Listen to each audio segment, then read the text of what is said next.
እግዚአብሔር ሰውን በአምሳሉ ፈጠረው፣ ብዙ ተባዙ ምድርንም ሙሏት ብሎ ባረከው። ሆኖም ግን ሰው በደል ስላበዛ እግዚአብሔር ለእስራኤል ሕዝብ ሕግጋትን ሰጠ። አምላክን ከምንም በላይ ሰውንም እንደራስ መውደድ ሕግ እንዲሆን አዘዘ። ኃያላን አገራት በሰላም ይኖሩ ዘንድ ሕገ መንግሥትን አረቀቁ። ኪነ ጥበቦቻችንና ስነ ጽሑፎቻችን አብሮ የመሆን ፋይዳ አጎሉ። የአምልኮ ስፍራዎች ለሕግ መታዘዝን ሰላም ያመጣል ብለው ሰበኩ። ካቶሊካዊት ቤተ ክርስቲያን በስብከተ ወንጌል በማህበራዊ አስተምህሮዋና ማህበራዊ ስራዎቿ ሁሉ ሰው ለእግዚአብሔር ክብር የተፈጠረ መሆኑን ታስተምራለች። በካቶሊካዊ ሐሳቦች ፕሮግራም የቤተ ክርስቲያናችንን ማህበራዊ አስተምህሮ እና ተግባራት እንቃኛለን።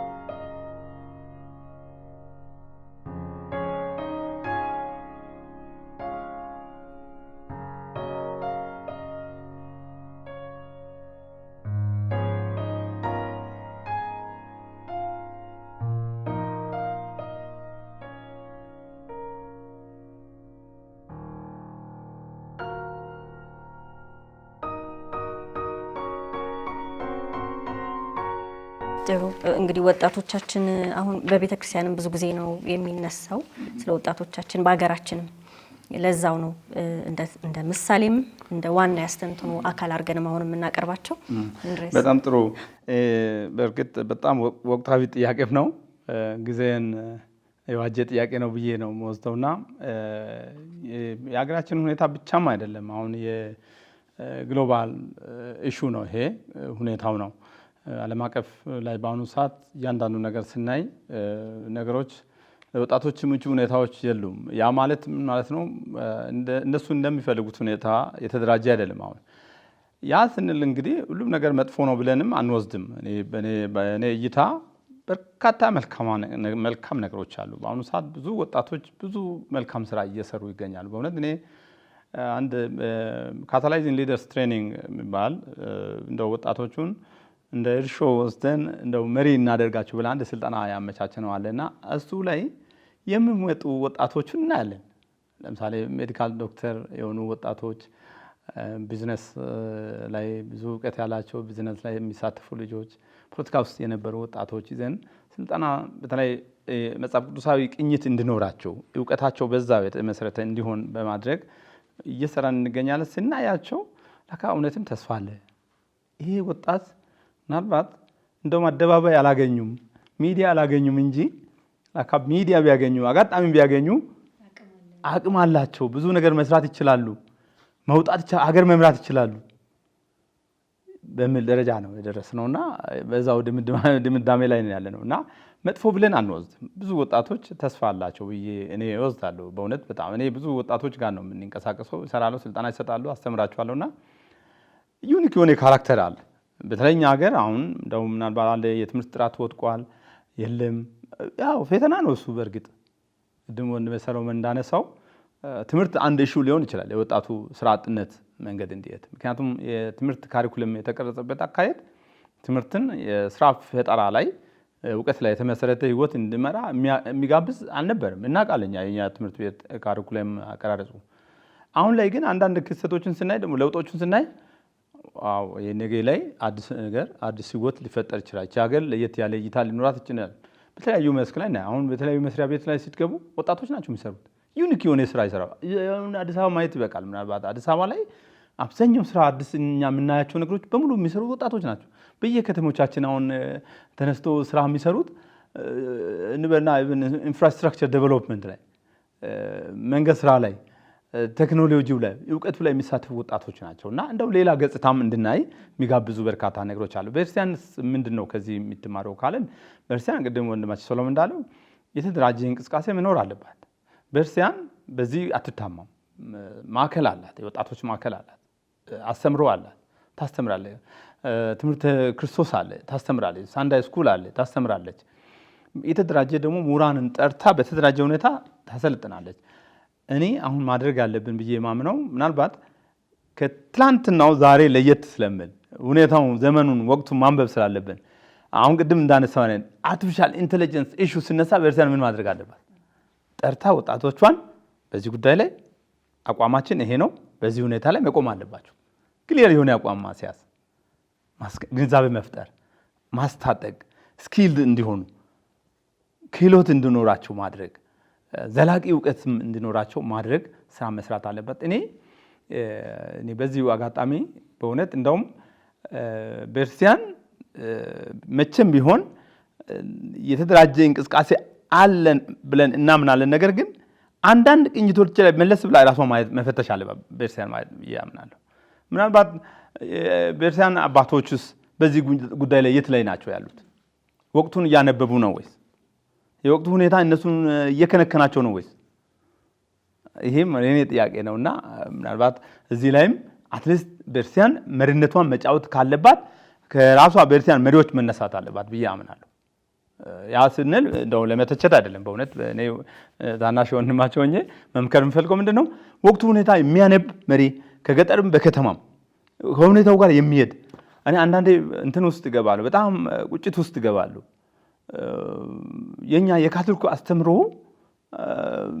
የሆነ ቦታ ላይ በጣም እየወረደ የመጣበት ሁኔታ አያለውና ለምንድን ነው እንደዚህ የምታደርጉት ብዬ ከአንዳንድ አባቶች ጋር ሙግት ውስጥ እገባለሁ። ለምንድን ነው ወጣቶች እናንተ እያላችሁ ለምንድን ነው ሃይማኖታችሁን ጭምር የሚቀይሩት? ቤተክርስቲያን የሚቀይሩት ለምንድን ነው? ሌላ ስራ ፍለጋ ለምን ነው ሌላ ቦታ የሚሄዱ? እናንተ ለምንድን ነው ስራ ማትፈጥሩት? ለስራ ፍለጋ ብሎ ሃይማኖት ይቀይራሉ። ክርስቲያን የነበረው ክርስቲያን ያልሆነ አካሄድ ይሄዳል። በእውነት ይሄ ከዚህ በፊት ከአባቶች እኛ የተማርነው ነገር አለ። ቤተክርስቲያን ደግሞ በዚህ ጉዳይ ላይ ቅድም እንዳልኳችሁ አትታማም። በቂ እውቀት አላት። በቂ ደግሞ የተማሩ ሰዎች አሏት። ዓለም አቀፍ እውቀትን ያካበዱ ሰዎች አላት እና አይ ቲንክ አደረጃጀት ያስፈልጋል፣ መዋቅር መዘርጋትን ያስፈልጋል፣ ፕሮግራም ያስፈልጋል፣ ፕሮጀክቶች መቀረጽ አለባቸው ብዬ አምናለሁ። እኔ ወጣቶቹን ለመያዝ ወጣት ኢንስታንት የሆነ እውቀት ይፈልጋል። ኢንስታንት የሆነ ወዲያውኑ በፍጥነት ነገሮች እንዲሳካለት ይፈልጋል። እዚሁ ብቁ የሆነ ወቅቱን የጠበቀ ወይ ደግሞ ወቅቱን የዋጀ አካሄድ ቤተክርስቲያን መሄድ አለባት ብዬ አምናለሁ። እንደተባለው ለምሳሌ ወጣቶች እኛ ወጣቶች በፖለቲካ ላይ መሳተፍ አለባቸው ብዬ አምናለሁ። እኔ ፖለቲካ ኮረንቲ ነው ብሎ መሸሽ የለባቸው። ፖለቲካ የነ እከሌ ነው የነ ጂም ነው የነ ጃክ ነው ብሎ መሄድ የለባቸው። ፖለቲካ የኔ አካል ነው። ወጣቱ ደግሞ ከሳይንሱ መራቅ የለባቸው። ሳይንሱ ጋር የራሳቸውን አሻራ ማስቀመጥ መቻል አለባቸው። ዴይ አውት ዴይ ኢን መስራት አለባቸው ብዬ አምናለሁ። ወጣቱ የቤተሰብ አካልም ነው። ቅድም ሰሎሞን እንዳለው ቤተሰብ ላይ ያለው ሚናው ወጣቱ ጎላ ብሎ መታየት አለበት። የቤተሰብ ኃላፊነት፣ የማህበረሰብ ኃላፊነት፣ የቤተክርስቲያን ኃላፊነት መውጣት አለ። ምክንያቱም ተተኪ አካል ናቸው እነዚህ። ነገይቷን ኢትዮጵያ ማን ነው የሚረከበው? የነገውን ቤተክርስቲያን ማን ነው የሚረከበው? ነገ እኮ ከባድ ነው። አሁን ላይ ቆመን እንደዚህ ካወራን ነገ ምን እንደሚሆን አስቡ። ከባድ ነው። ስለዚህ የላቀ እውቀት ያስፈልጋል፣ የላቀ እይታ ያስፈልጋል።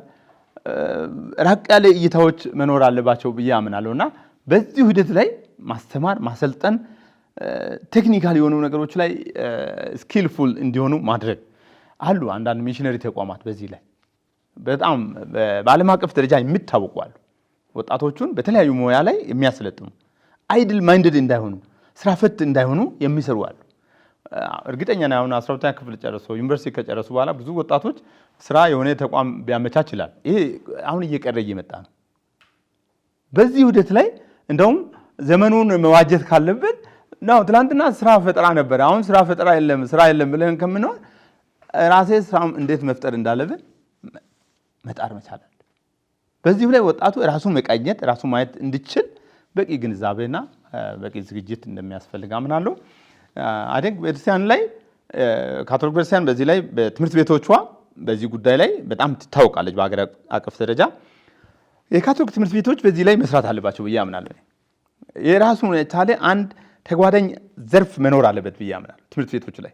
ትምህርት ቤቶች ደግሞ ከላይ ሆኖ የሚመሩ አካላት በዚህ ጉዳይ ላይ በቂ ግንዛቤ ኖሯቸው ዓለም አቀፍ ይተው አሁን ሌሎች ሀገሮች በስፋት አይቻለውና በሚገርም ሁኔታ ትምህርት ቤቶች አሉ እንደዚህ አይነት ሁኔታዎች በተለያዩ ዘርፎች ላይ ተጓዳኝ ለምሳሌ ኖርማል ትምህርት አለ ከኖርማል ትምህርት ስርዓት ውጪ ደግሞ ኤክስትራ ካሪኩለም አለ ፎርሜሽናል ቅኝት መኖር አለባቸው ብዬ አምናለሁና እዚህ ላይ የኛ ካቶሊክ ትምህርት ቤቶች መስራት አለባቸው ካቶሊክ ደግሞ ጤና በዚህ ጉዳይ መስራት አለባቸው ብዬ አምናለሁ ለምሳሌ ሜንታል ኢሹ ሲነሳ ካቶሊክ ሜንታል ኢሹ የተደራጀ መሆን አለ የለም አሁን ላይ ካቶሊክ ሜንታል ኢሹ አልተቋቋመም ደቡብ አፍሪካ ላይ ብዙ ጊዜ አንድ ወንድማችን እዚህ አካባቢ ባለፈው አንስቶ ነበርና ደቡብ አፍሪካ በዚህ ትታወቃለች ካቶሊክ ሜንታል ሄልዝ በጳጳሳት ጉባኤ ነው የሚመራው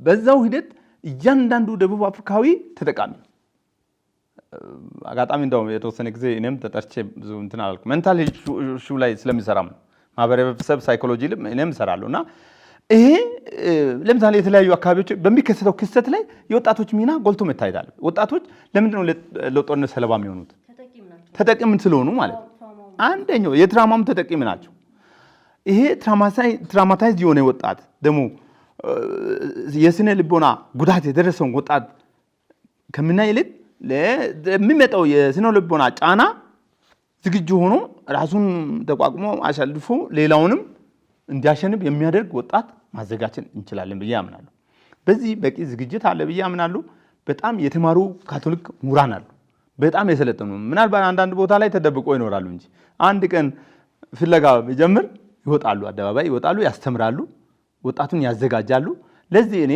የክርስቲያን አባቶች እጃቸውን ዘርግተው ወጣቶቹን በተለይ ምሁራንን ተቀብሎ አትሊስት የነሱ አካል ቢያደርጉ የተሻለ ብዬ አምናለሁ በዚህ ላይ ደግሞ እንደው ማንሳት ካልቀረ ባነሳ ደስ ይለኛል መሪነት ቀላል ስራ አይደለም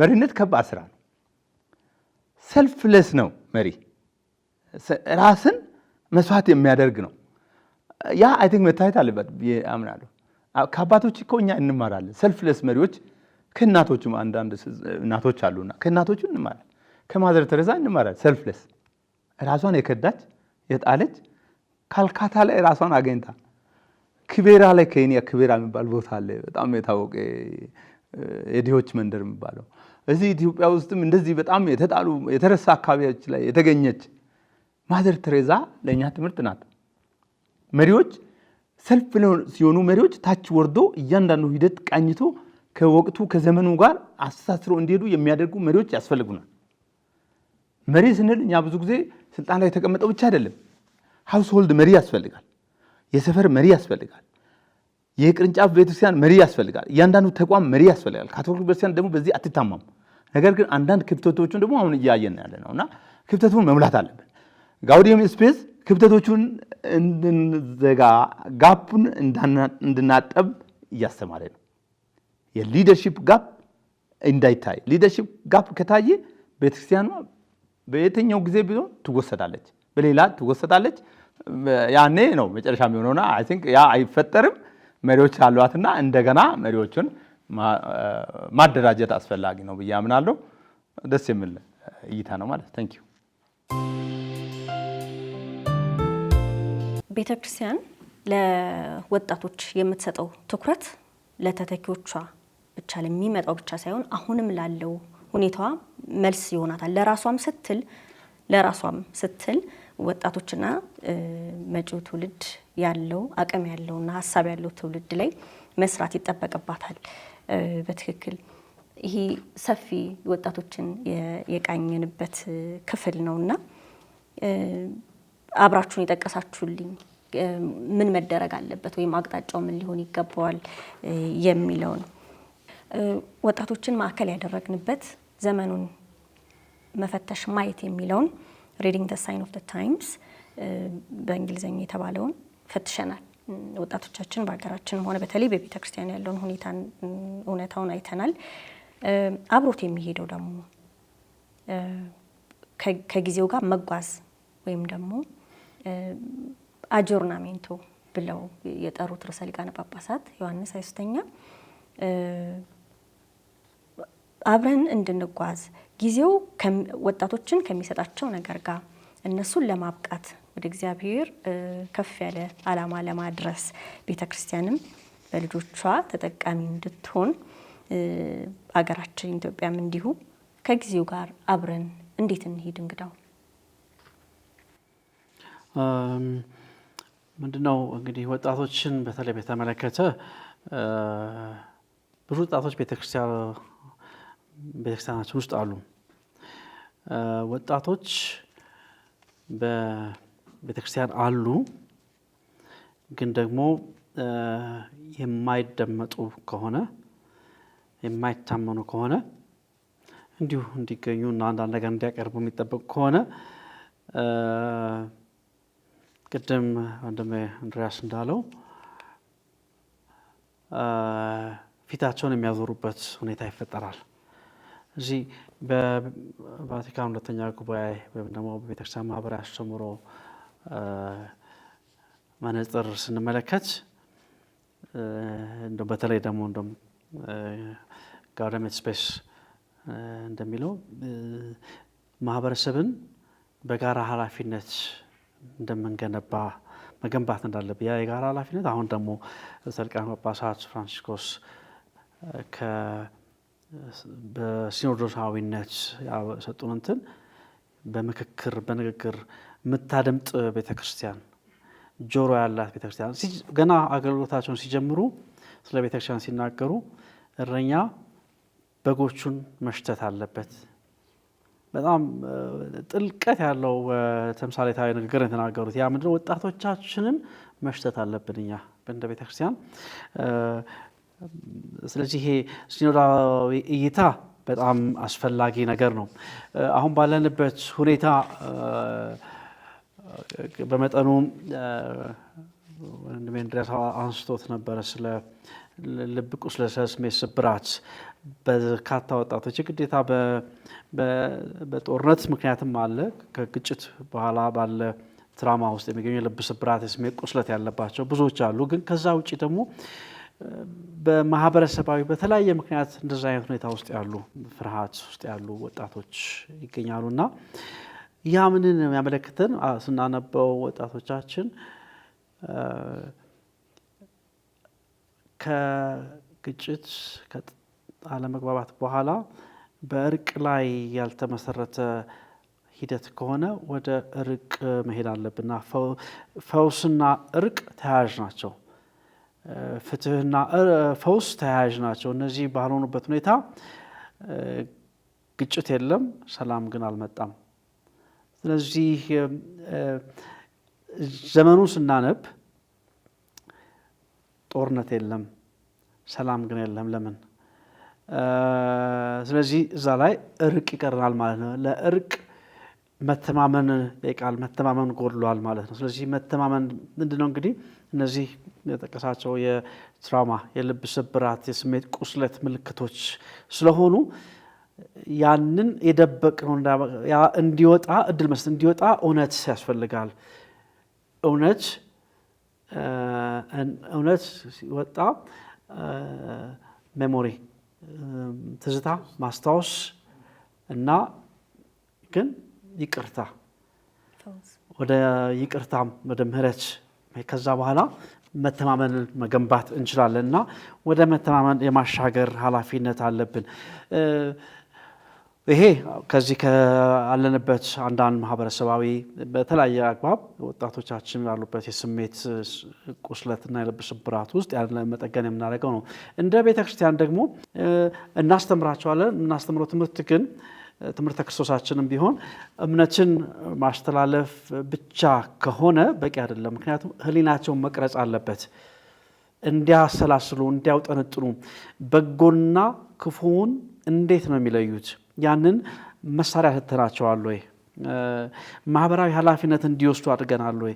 ቆም እንዲሉ አድርገናል ወይ? ቅድም ዘመኑን ማየት ነሱ ለምንድን ነው? ቅድም አሁን ስለ አርቲፊሻል ኢንተለጀንስ አንስተናል። በቃ እዛች ኮምፒውተር ላይ ገብቼ ቅድም ስለ ምርምር፣ ስለ ጥናት፣ ስለ ጽሁፎች ሲያወራ ነበር። በዛ ሁሉ ነገር የሚያዥጎደጉድ በቃ አዘጋጅቶ የሚያቀርብልኝ አለ። እንዴት ነው ከዛ ጋር መሄድ ያለባቸው? አብቅተናቸዋል ቆም ብለው እንዲያስቡ እሱ እንዴት መጠቀም እንዳለባቸው። ይሄ በጥናት በኩል ነው። በሁሉም ዘርፍ ግን ቤታቸው ውስጥ ከወላጆቻቸው ጋር በትምህርት ቦታ ላይ አሁን ለምሳሌ በትምህርት በተመለከተ ያሉ የኩረጃን ነገር ለማስቀረት የተወሰዱ እርምጃዎች አሉ። ግን ያ ከስር ብዙ ደግሞ የሚፈልጋቸው ነገሮችን ሰርተናል። ፈተና ላይ ኩረጃ እንዳይኖር የምናደርገው ለኩረጃ የማይመች የፈተና አቀማመጥ በማድረግ ብቻ ሳይሆን ወጣቶች መኮረጅ የሚለውን ነገር ራሱ ምን እንደሆነ እንዲገነዘቡ ልባቸው ውስጥ ሰርጾ መኮረጅ እንደሌለባቸው አብቅተናቸዋል ወይ? ስለዚህ ወደኛ ይመጣል ጥያቄውና ኃላፊነት የመውሰድ እንትን ስላለ እዛ ላይ ከዘመኑ ጋር የማስኬድ ነገር ምንለው እንግዲህ ምልክቶችን እዚህ ጋር አይተናል። ለምልክቶቹ ምላሽ የምንሰጠው በምን መልክ ነው የሚለውን በጣም ማሰብ አለብንና ይሄ እምነት ብሎ ስርዓት እንዳይሆን መጠንቀቅ አለብን። ደቀ መዝሙርነት ስናስተምር ደቀ መዝሙርነት ለአገልግሎት መውጣትን ይመለከታል። በሁሉ ዘርፍ ማየት እንችላለን። እንደው ዝም ብሎ የታዘዙትን ፈጻሚዎች ሳይሆን ለተልእኮ ብቁ የሆኑ ምክንያቱም የምናስተምራቸው ትምህርተ ክርስቶስ ለተልእኮ የሚያበቃቸው እንጂ ታዛዥ ሆነው እንዲቆዩ የሚያደርግ አይደለም መሆን ያለበት። ምክንያቱም አስተማሪው ሁል ጊዜ የወንጌል መልእክት አስተላላፊ ሲያስተላልፍ ደግሞ ከነሙሉ ሂዱ በአብ በወልድ በመንፈስ ቅዱስ አጥምቋቸው እያስተማራቸው ደቀ መዛሙርቴ አድርጓቸው ሲል እኔን እንዲመስሉ አድርጓቸው ነው የሚለውና በሁሉም ዘርፍ ደቀ መዝሙርነትን ስናስተምር ታዛዥ ሳይሆን አገልጋይ ሆኖ ሌሎችንም እንደራሳቸው ማብቃት እንዲችሉ ማድረግ አስፈላጊ ነው። ከህይወታቸው ጋር ወንጌሉን ማስተሳሰር መቻል አለብን። ወንጌሉን የምንሰብከውና እጃቸውን አንስተው ሃሌሉያ ብለው አሜን ብለው ከዛ ሲወጡ የሚቆዝሙ ወጣቶች እዛ በተስፋ ሞልተናቸው እንደ አነቃቂ ንግግሮች እጃቸውን አንስተው ደስ ብሏቸው ብለው ሄደው ከዛ በኋላ ቤታቸው ሲሄዱ ግን ተመልሰው የሚቆዝሙ ሳይሆን ውስጣቸው ህዋሳቶቻቸው ሰርጾ ከህይወት ተረት ህይወታቸው ጋር ተያያዥ የሆነ ነገር ምናስተምራቸው መሆን አለበት እና ቤተክርስቲያን የምትናገርና ምእመናን የሚያዳምጡ ሳይሆን ቤተክርስቲያን የምትነጋገር የምትወያይ ለምስክርነት የምታበቃ ለጥያቄ ጆሮ ያላት ለማናቸውም አይነት ጥያቄ ለውስጥ ጥያቄ ለውስጥ ትግል በውስጣችን ለመወሰን የሚከብዱ ነገሮች እንዴት ላድርግ ምንልባቸው ነገሮች እና ይሄ በማህበራዊ አውዶች ቅድም ካነሳናቸው ከስራ አጥነት ከምንም ጋር በተያያዘው ነገር እንዲጠይቁ መጠየቅ ብቻ አይደለም ለውሳኔ ለለውጥ አሁን ቅድም ቤተክርስቲያን ትንቢታዊ ነብያዊ በመሆን ትንቢታዊ ድምጾችን በማሰማት ወጣቶችም ራሳቸውን እንዲያዘጋጁ እንቢ ማለት ያለባቸውን እንቢ እንዲሉ እንቢታቸው ቅዱስ እንቢታቸው ለእኩዩ ለክፋት እንቢ እንዲሉ ለጥፋት ለቫዮለንስ እንቢ እንዲሉ እንቢታን በጣም ማረጋ እንቢተኝነቱ ግን አሁንም ለክፋት ቅዱስ እንቢታ ብንለው እና ይሄንን ለምን ህሊናቸውን ካልቀረጽን ትምህርተ ክርስቶሱ የምናስተምራቸው የወንጌል ትምህርት እምነትን ያስተላልፋል። እምነት ግን ከህይወታቸው ጋር አይገናኝም። ስለዚህ በትምህርታቸው በዕለት ተዕለት ህይወታቸው ማድረግ ያለባቸውን ነገሮች እንዲያደርጉ ማብቃት ውስጣዊ ለውጥ ጊዜያቸውን እንዲያዩና አገልጋዮች እንዲሆኑ ራሳቸውን እንዲያበቁ የማዘጋጀት ስራ ላይ በጣም አስፈላጊ ነው እላለሁ። ቀኖናዎችን ሸምድደው ምስጢራትን አውቀው ከዛ በኋላ አለቀ ደቀቀ አይደለም። ለምንድነው ብዙ ጊዜ ምስጢረ ቁርባንና ምስጢረ ሜሮን ከተቀበሉ በኋላ ልጆቻችን አዳጊዎቻችን ቤተክርስቲያን አካባቢ በብዛት የማይገኙት ብለን ራሳችን መጠየቅ አለብን። ከዛ በኋላ ለምንድነው እንግዲህ እኛ ሸምደው ፈተናው እንዲወጡ የጸሎት ሃይማኖትን ከወጡ በኋላ የዛን ትርጉም ምን እንደሆነ ለህይወታቸው ያለውን ትርጉም ካልሰጠናቸው እኛ ጋር ነው ችግሩ ማለት ነው። ስለዚህ ትምህርተ ክርስቶሳችን ከዕለት ተዕለት ህይወት ጋር የማያያዝ ኃላፊነት አለብን። ቅድም ጥሩ ጥያቄዎችን አንስቶ ነበረን አቶ እንድሪያስ። ለምን ምንድነው ቤተክርስቲያን አካባቢ እንደዚህ አይነት ነገሮች የሚታዩት? ለምንድነው እኛ እና ቤተክርስቲያን ዘመኑን የምታነብ ከሆነ ዘመኑን የሚዋጅ ነገርን መስጠት ስላለባት እዚያ ላይ ካህናቶቻችንን የቤተክርስቲያን አስተማሪዎቻችን ደግሞ ከወቅቱ ጋር እንዲሄዱም አብረው እንዲጓዙ እኛም ማገዝ አለብን። አብረን መንቀሳቀስ አለ። ሲኖዳዊት ቤተክርስቲያን የምትመካከር የምታደምጥ ቤተክርስቲያን ነች። አድምጣ አብራ የምትጓዝ ወደ ፍጽምና የምትገባው በኋላ ስለሆነ ከነ ድካሟ አብራ እያደመጠች አብራ የምትጓዝ ነችና እንዲህ ያደረግን የተወያየን የምናዳብረው ይሆናል ብዬ አምናለሁኝ። ጥሩ ወደ አንተም ይመጣል። በጣም ጥሩ። ይሄ ጥሩ ጥያቄ ነው። በጣም ሰፋ አድርጎ ወንድማችን መልሷል። ግን እንደው ለመጨመር ያህል ወጣቶች በርካታ ጥያቄዎች አሉ በአሁኑ ሰዓት።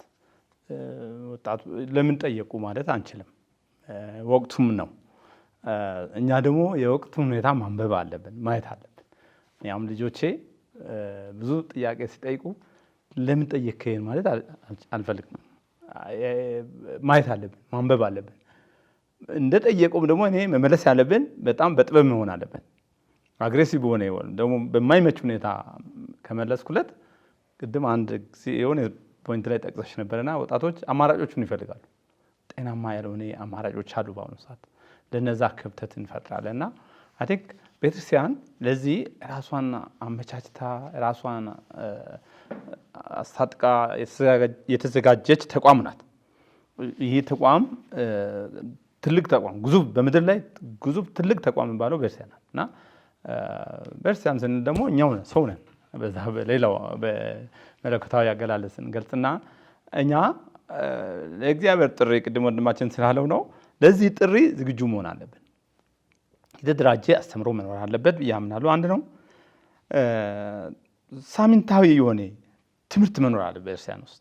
እኔ እንደውም ወደዚህ ቀጥታ ልምጣና ለወጣቶች ብቻ አይደለም ይሄ መልእክት። አንዳንድ ቦታዎች ላይ እኔ በአንዳንድ ሀገሮችም አይቻለሁ። እኔም እዛው የሄድኩበት አጋጣሚና ትምህርት አላቸው። ኮንቲኒስ የሆነ ትምህርት አላቸው። እውነትም ያኔ የሆነ ቦታ ላይ ታንዛኒያ አይቼ እውነትም ይህን ቃል ነው የተጠቀሙት። የወቅቱ ሁኔታ እያነበቡ ናቸው። ይሄ እዛም ወቅት ሲኖዶሳዊ እንቅስቃሴ ነበር። ያው የአፍሪካ ሀገር መላው ዓለም ያለው እንቅስቃሴ ነው ሲኖዳዊነት የሚለው ነገርና በዛው ቅኝት ውስጥ የሚያስተምሩት አስተምሮን ካየሁ በኋላ በእኛ ሀገር ቢፈጠር ኖሮ አልኩት። ቤተክርስቲያን ውስጥ ለምሳሌ እኛ ለቅዳሴ ሄዳለሁ። እኔ ከቅዳሴ በኋላ ሮጬ እመጣለሁ። የተወሰኑ ሰዎች አንዳንድ ያው መጽሐፍ ቅዱሳዊ ትምህርቶች ይመቻቻሉ። አዎ፣ ግን እንደውም ለየት ያለ ፒስ ኤዱኬሽን ስለ ሰላም ትምህርት መኖር አለበት። ባለሙያዎች አሉ ብያቸዋለሁ ቅድም። ስለ ሳይንስ ጉዳይ ቤተክርስቲያን መማር አለባት። ምዕመናኖች መማር አለባቸው። በሳይንስ ደግሞ በጣም የተማሩ ምሁራን አሉ። ቅድም ብያቸዋለሁ። ስለ ፈጠራ ስራም እንደዚህ የተማሩ ሰዎች አሉ። ስለዚህ ጉዳይ ቤተክርስቲያን ያሉ ተከታዮች መማር አለባቸው። በዚህ ሂደት ወጣቶችንም በቀላሉ መያዝ እንችላለን። ሌላው ይቅርና ኢቭን አንዳንድ ክፍተቶችን ስላየሁት ይሄ እንደገና መለስ ብለን ማየት አለብን ብዬ አምናለሁ። ቤተክርስቲያን ውስጥ መንካታ አይደለም። ስብከት ወንጌሎቻችንን ለምሳሌ እኛ ለቅዳሴ ስርዓት ብቻ መተና አይደለም መሆን ያለበት። ከወቅቱ ሁኔታው ጋር የተያያዘ መሆን ኮንቴክቹዋላይዝ አውዳዊ መሆን አለበት። አውዱ ምን ይላል ዛሬ? ለዚህ ቴክኒካል የሆነ ስኪል በጣም በተለያዩ ነገሮች ላይ የተደራጀ እንቅስቃሴ ቤተክርስቲያን ያስፈልጋታል። ያኔ ነው ዘመኑን መዋጀት የምንችለው። እንደውም ዘመኑ ክፉ ነውና ዘመኑን ዋጁ ይላል ጳውሎስ ሲመክረን ማለት ክፉ ነው፣ ክፉ ዘመን ነው ያለ ነው። መዋጀት አለብን። ዘመኑን መግዛት ማየት አለብን። እይታችን ደግሞ ሰፋ ማለት አለበት። ሪኢቫንጀላይዜሽን ያስፈልጋል። ሪኢቫንጀላይዜሽን ብዙ ነገር ነው የሚያካትተው በውስጡ። ሁለንተናዊ የሆነ በወንጌል እይታ የምንቀኝበት ሁኔታ መፈጠር አለ ብዬ አምናለሁ። ይሄን ነው ማየት የሚፈልገው የሚመኘውም ይሄ ነው። የነገይቷ ቤተክርስቲያን ነገ የምናያቸው ደግሞ ወጣቶች በቤተክርስቲያኑ ውስጥ በዚህ እይታ ላይ የተቀኙ የተደራጁ ራሳቸውን የዋጁ ዓለምን ማሸነፍ የሚችሉ ሰይጣንና ሰይጣናዊ ስራዎችን ማሸነፍ የሚችሉ በተለያዩ አጋጣሚ የሚመጡ ፈተናዎችን መቋቋም የሚችል የማይሸነፍ የተደራጀ ወጣት፣ አቅም ያለው ወጣት፣ እውቀት ያለው ወጣት ያስፈልጋታል ቤተክርስቲያን። አንድ ምሳሌ ላንሳቸው። አንድ ትምህርት ክፍል ላይ እየተማርኩ አንድ ፕሮፌሰር ምን አለ አሁን በወቅቱ ላይ የሚከሰተው ነገር ምንጩ ካቶሊክ ቤተክርስቲያን ነው አለ። ደነገጥኩና ፕሮፌሰር አልኩት ስቶፕ ዴር አልኩት። ይሄን ፖይንት እዛ ጋር አቁም አልኩት። ምንጩ ማወቅ ከፈለግ ልንገር አልኩት። ካቶሊክ ቤተክርስቲያን መቼም ቢሆን በዚህ ጉዳይ ላይ ያላት አቋም መቼም ቢሆን የትም ቢሆን በየትኛው ታሪክም ቢሆን አቋሟ ግልጽና ግልጽ ነው። በዚህ ጉዳይ ላይ ትምህርቷም ግልጽና ግልጽ ነው። መጽሐፍ ቅዱሳዊ እይታም ግልጽና ግልጽ ነው። እንደው እንዲህ አይነት ሁኔታዎች ላይ እጅ ሰተን ወይ ደግሞ ተሸንፈን ሰዎች መሆን የለብንም። የሚሄድ ወጣት መፈጠር የለበትም ባይ ነኝ። ቸርች ላይ አስተምሮ መስተካከል አለበት ብዬ አምናለሁ። በአሁኑ ሰዓት የቤተክርስቲያን ማህበራዊ አስተምሮ በዚህ ቅኝት ውስጥ መግባት አለበት። ምክንያቱም ማህበራዊ አስተምሮ ውስጥ በርካታ አጀንዳዎች አሉ እና እነዚህ ወደፊት መምጣት አለባቸው። በእውነት ቅዳሴ እናስቀድሳለን ጠዋት የእውነት ነው ማለት ሳምንታዊ ትምህርት መኖር አለበት። ለብቻ ከቅዳሴ ስርዓት ውጪ ትምህርት ቤተክርስቲያን ማዘጋጀት አለባት ብዬ አምናለሁ። ዋይ ኖት ለምን ለምሳሌ እኔ እዛው ጋር የፈለገ ነገር ሌላ ፕሮግራም ቢኖር በዚሁ ቢሳተው የሆነ ቦታ ላይ አንዳንድ አካባቢ መዳዳልም ተጀምሮ ነበረ። አይ ዶንት ኖ በሆነ ምክንያት የቆመበት ሁኔታ አለ። አንዳንድ ሰዎች ደግሞ ኦንላይን የሚያስተምሩ አሉ። አንዳንድ ምሁራን፣ አንዳንድ አባቶች የሚያስተምሩ አሉ። በጣም ጥሩ ነው፣ ይከታተላሉ። ከዛም ደግሞ ስኮላርሊ አንዳንድ ዲስከሽኖች አሉ፣ ዲቤቶች አሉ አውቃሉ። ክቡር አባ ዳንኤል አይነቶቹ እነዚህ በደንብ የሚያስተምሩ ብዙ ነገሮች አደራጅተው የሚያደራጁዋል። ግን ተከታዮች ትንሽ ናቸው እናያለን። ብዙ ተከታዮች መምጣት አለበት ወደፊት። በእንደዚህ አይነት ሊቃውንቱን ቤተክርስቲያን ይዛ ብዙ ትምህርቶችን ማስተማር ትችላል። ሌላው ደግሞ ጽሁፎች፣ የሚጻፉ ጽሁፎች ቀለል ባለ ሁኔታ ለማንም ተደራሽ በሆነ ሁኔታ መቅረብ መቻል አለበት፣ መጻፍ አለበት። የተጻፉ ጽሁፎች በርካታ ናቸው ቤተክርስቲያን አስተምሮ። አሁን ለምሳሌ ይሄ ስለ ጋውዲየም ስፔስ በርካታ ጽሁፎች ተጽፏል። ከሁኔታዎች ጋር ተያይዞ ማለት አልመጡም፣ ይተረጎማሉ። አንዳንድ ቦታ ላይ ሸልፍ ላይ ይቀመጣሉ። እንድናነብ ግብዣው መኖር አለበት። እንድናነብ ደግሞ አቅጣጫ መጠቆም አለብን ብዬ አምናለሁ እና በዚህ ጉዳይ ላይ አይ ቲንክ ቤተክርስቲያን ውስጥ ያሉ መሪዎች፣ አባቶች ትልቁ ሚና መጫወት ይችላሉ። አንድ ሁለተኛ እኔም እንደ ቤተክርስቲያን አካል እንደ አንድ ምዕመን የራሴ ሚና መጫወት አለብን። ምን ድርሻ ይወጣሉ? ቤተክርስቲያኒቷን ዲፌንድ አደርጋለሁ ወይ? ለቤተክርስቲያን ያለው አቋሟን መግለጽ እችላለሁ ወይ? አቅም አለኝ እውቀት አለኝ ብዬ ራሴ መፈተሽ አለብኝ። ምናልባት ኖሚናል ክርስቲያኒቲ የሚባለው እይታውን ማስተካከል መቻል አለብኝ። ፓስቶራል ኢሹ ትልቅ ኢሹ ነው። ኢቫንጀላይዜሽን ኢሹ ትልቅ ኢሹ ነው። በዚህ ላይ ቤተክርስቲያን የራሷ የሆነ የተደራጀ እርግጠኛ ነኝ እኔ ምናልባት ያው የኔ ክፍተት ሊኖር ይችላል፣ አለማወቅም ሊሆን ይችላል ብዬ አምናለሁ። አባቶች በዚህ ላይ ብዙ ስራ እንደሚሰሩ አውቃለሁ። ግን እንደው መታየት አለበት ብዬ አምናለሁ። ሚዲያውም የኛ ሚዲያም ለሌላው መታየት አለበት፣ በሌሎች ዘንድ መታወቅ አለበት። ካቶሊክ ሚዲያ የተወሰነ ቦታ ላይ ብቻ መኖር የለበትም ባይ ነኝ። ካቶሊክ ሬዲዮ መኖር አለበት። ዩጋንዳ ሬዲዮ ማሪያ የሚባል ፕሮግራም አለና ከጫፍ እስከ ጫፍ ነው የሚደርሰው። ዩኒክ ነው። ማንኛውም ፕሮግራም ሬዲዮ ማሪያ ለማዳመጥ የሚመጣ ሰው በየሰፍሩ ታዩታላችሁ። ሬዲዮ ማሪያ ኮሚኒቲ ሬዲዮ ኬንያ ውስጥ አለ። ምናልባት ሬዲዮ ቫቲካን ሬዲዮ የሚያዳምጠው በጣም ጥቂት ሰዎች ሊኖሩ ይችላሉ። ግን ሬዲዮ ፕሮግራሞቹ መኖር አስፈላጊ ነው። አይ ዶንት ኖ ምናልባት ውድ ሊሆን ይችላል፣ ፕሮግራሞች የቲቪ ፕሮግራሞች ውድ ሊሆኑ ይችላሉ። ግን እንደውም ስራ እንስራ ካለን፣ ዘመኑ እንዋጅ ካለን፣ ሳይንስ ኦፍ ዘ ታይም እናነብ ካለን እነዚህ አይነት ነገሮች ላይ አይ ቲንክ አቅማችን ማደረጀት አስፈላጊ ይሆናል። ፓርትነርሺፕ መፍጠር አለብን ብዬ አምናለሁ። በዚህ ጉዳይ ላይ ቤተክርስቲያን ደግሞ በዚህ አትታማም። በርካታ ፓርትነሮች አሉ፣ አቅም አላት፣ ነገሮቹን ማመቻቸት ትችላለች፣ ወጣቶቹን ማስተማር ትችላለች፣ ስኮላርሺፕ እድሎቹን ማመቻቸት ትችላለች፣ በርካታ መልካም ነገሮችን መዘርጋት ትችላለች። ፈተናው ተቋቁማ ወቅቱን እንትን አድርጋ ሰርታ ማሳለፍ ትችላለች። ለሌላው ምሳሌ መሆን ትችላለች። ይሄን አጋጣሚ ተጠቅሜ መናገር ፈልገው ነው ካቶሊክ ቤተክርስቲያን በአሁኑ ሰዓት በየትኛው ዘንድ despite all the limitations we have still we are in the front ፊት ለፊት ያለ ነው። በማንኛውም አጋጣሚ በልማት በሉ በተለያዩ እይታዎች በሉ በዚህ ላይ እኛ እንታማም ነምበር 1 ግን አይ ቲንክ ይሄንን ደግሞ የውስጥ አደረጃጀቱ ላይ መጠቀም አስፈላጊ ነው። የውስጥና የውጭ አደረጃጀት የሚላለ በጋውዲየም ስፔስ ላይና በዚሁ ላይ አይ ቲንክ ብንቃኝ ወጣቶችን መታደግ እንችላለን። ቤተክርስቲያኒቷ ደግሞ እንደ ፀሐይ ማብራት ትችላለች፣ እንደ ጨው ደግሞ መጣፈጥ ትችላለች፣ እንደ ብርሃን መታየት ትችላለች በየትኛው ዘንድ በማንም ዘንድ ብዬ አምናለሁ። አመሰግናለሁ። እንግዲህ እንግዶቼ በጣም ነው የማመሰግነው። አቶ ሰለሞን ደጀኔ እንዲሁም እጩ ዶክተር እንድሪያስ በጣም ነው የማመሰግነው። እዚህ ሰላም ካቶሊክ ስቱዲዮ ተገኝታችሁ ይህንን ሰፊ ሀሳብ እንደውም ለሌላ ምዕራፍ እያበረታታችሁን ነው በውይይታችሁና በቀጣይ ሌሎች ተጓዳኝ የሆኑ ርዕሶችን ይዘን እዚሁ እንደምንገናኝ ተስፋ አደርጋለሁኝ። ስለመጣችሁ ግን አመሰግናለሁኝ። ውድ የሰላም ካቶሊክ ቲቪ ተከታታዮች እንግዲህ እንዳያችሁት ዘመኑን ማየት፣ በዘመኑን መዋጀት፣ የዘመኑን ምልክቶች ማንበብና ማስተንተን እንዲሁም ከዘመኑ ጋር አብሮ መሄድ የተሰኙትን የቤተ ክርስቲያን አስተምሮ አካሎችን ከእንግዶቼ ጋር በሰፊ ሁኔታ ተወያይተንበታል። እንዲሁም እንደ ምሳሌ እንደ ተምሳሌት በወጣቶች ላይ ያተኮረ ሰፊ ትንተና ይዘናል። ሌሎች አበይት ርዕሶች ላይ በሚቀጥለው እስከምንገናኝ ድረስ መልካም ሳምንት